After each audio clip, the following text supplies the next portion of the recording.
This is Jimmy. Jimmy loves playing Roblox. He plays it every day after school. He always asks for Robux from his mommy. One day, when Jimmy was playing Skibbity Toilet Tycoon, he saw something in chat. Hey kid, wants free Robux? Yes, I love Robux. There's a super secret game that gives you Robux. Friend me so you can join it. Okay. Jimmy was ecstatic to get his free Robux. He was thinking about all the items and game passes that he could buy. After joining the game and following the scammer's instructions, the scammer said, Now, all you have to do is log out and log back in, and the Robux should be in your account. Unbeknownst to Jimmy, he fell for a scam. Jimmy could not log back into his account since the scammer stole his account credentials by using a fake login page. No.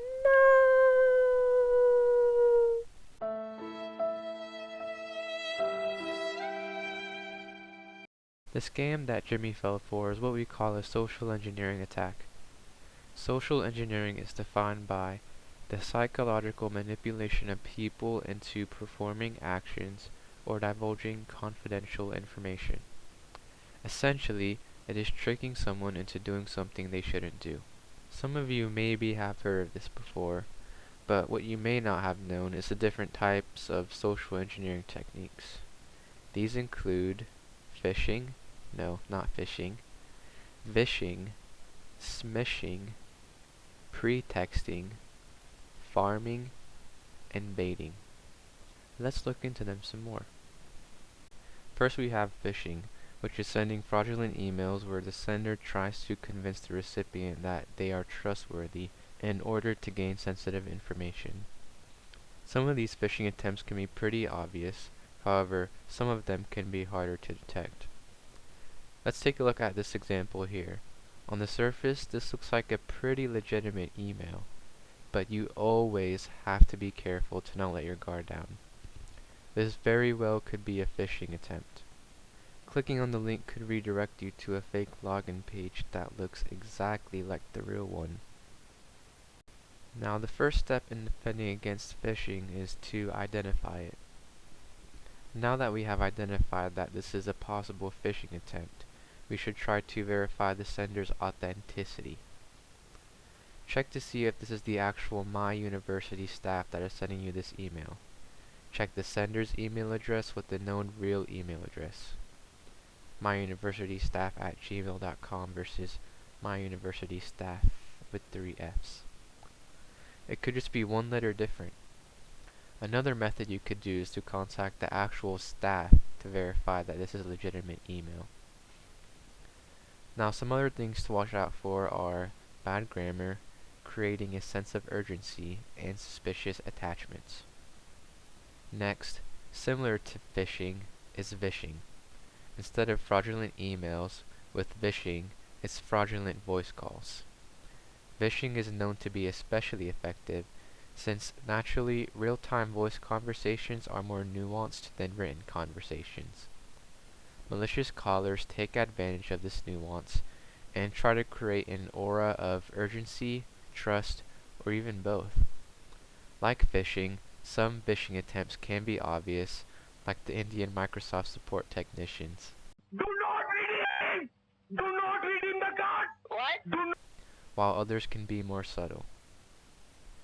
Next we have smishing.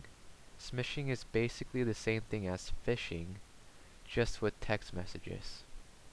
Smishing has the same essence and strategies as phishing, just through a texting medium.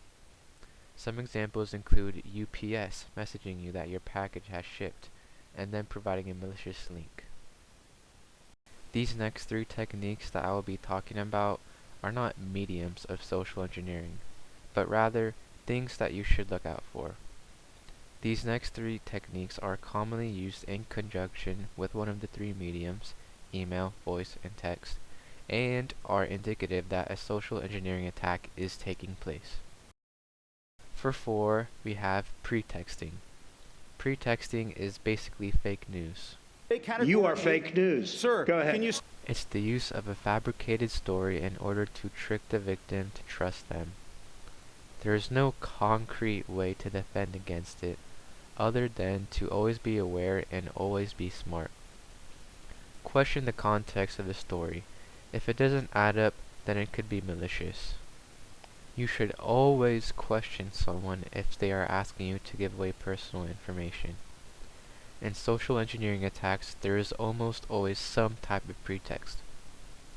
In Jimmy's example, the scammer told him that there's this super secret game that gave Robux away.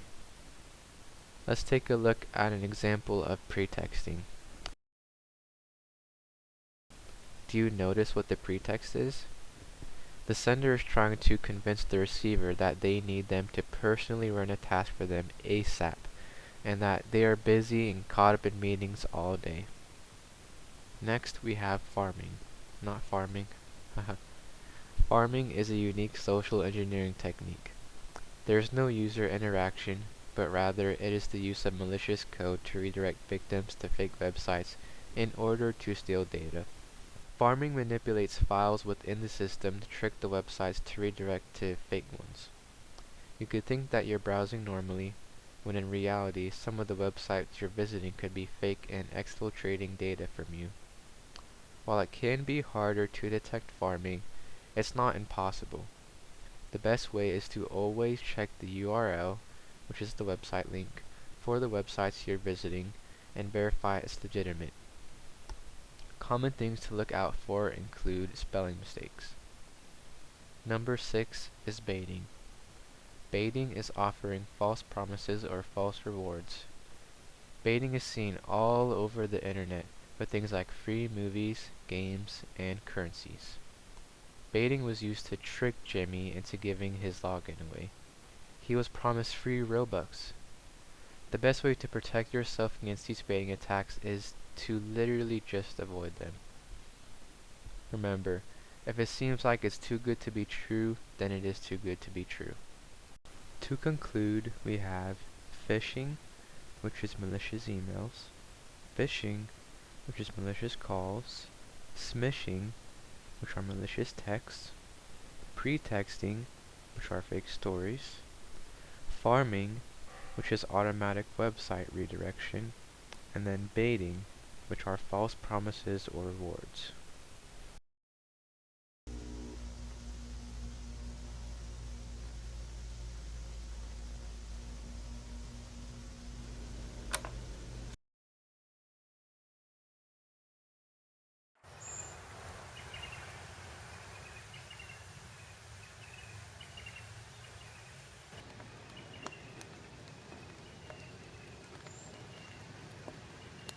With all of these different techniques, it's important to know that the one thing in common is the intent.